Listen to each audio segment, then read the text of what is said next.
είναι αυτό? Ένα σπουργίτη.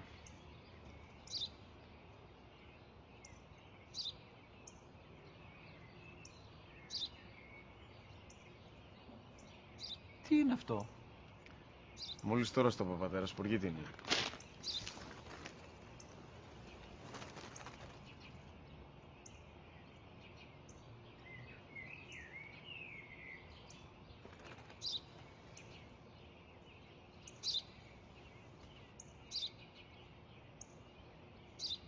Τι είναι αυτό? Ένα σπουργίτη είναι, πατέρα. Ένα σπουργίτη. Σπου-γι-τι.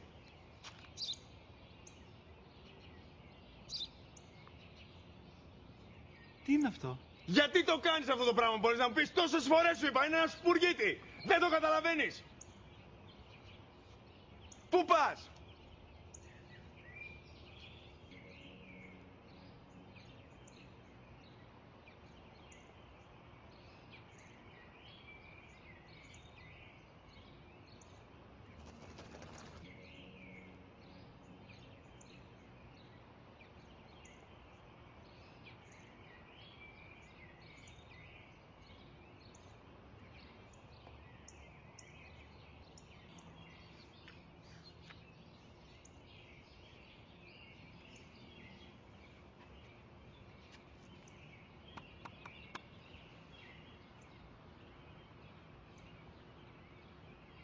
Δυνατά.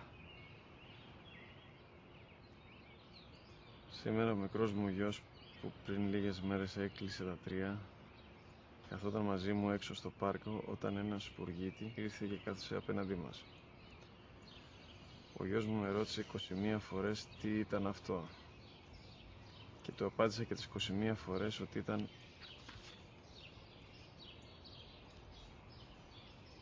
ένα σπουργίτη. Τον αγκάλιασα τρυφερά και τις 21 φορές που μου έκανε την ίδια ερώτηση ξανά και ξανά, χωρίς να εκνευριστώ, νιώθοντας στοργή για το αθώο μου αγοράκι.